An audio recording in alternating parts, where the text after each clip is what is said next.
കേരളത്തിൽ ആഞ്ഞടിക്കുകയാണ്. സംസ്ഥാന സർക്കാരിന്റെ ലഹരി നിർമ്മാർജ്ജന പദ്ധതിയായ operation Toofan the narco hunt സംസ്ഥാന വ്യാപകമായി ശ്രദ്ധ നേടുകയാണ്. മയക്കുമരുന്നിന്റെ ഉപയോഗവും വിതരണവും തടയുക എന്ന ലക്ഷ്യത്തോടെ ആഭ്യന്തര വകുപ്പ്, കേരള പോലീസ്, എക്സൈസ്, വിദ്യാഭ്യാസം, ആരോഗ്യം തുടങ്ങിയ വിവിധ വകുപ്പുകൾ സംയുക്തമായാണ് ഈ സമഗ്ര പദ്ധതി നടപ്പിലാക്കുന്നത്. ആദ്യഘട്ടമായ തൂഫാൻ സ്ട്രൈക്ക് വഴി സംസ്ഥാന വ്യാപകമായി പരിശോധനകളും റെയ്ഡുകളും നടത്തി ലഹരി വ്യാപാരികളെ കണ്ടെത്തുകയും നിയമത്തിന് മുന്നിൽ കൊണ്ടുവരികയും ചെയ്യുന്നു. രണ്ടാമത്തെ ഘട്ടമായ തൂഫാൻ വാരിയേഴ്സ് വിദ്യാർത്ഥികളെയും പൊതുജനങ്ങളെയും ഉൾപ്പെടുത്തി ലഹരി വിരുദ്ധ ബോധവൽക്കരണ പ്രവർത്തനങ്ങൾ സംഘടിപ്പിക്കുന്നു.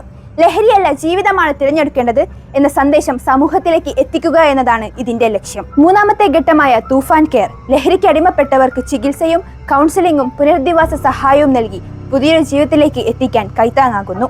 പൊതുജനത്തിന്റെ പങ്കാളിത്തത്തിനും ഈ പദ്ധതിയിൽ വലിയ പ്രാധാന്യമുണ്ട്.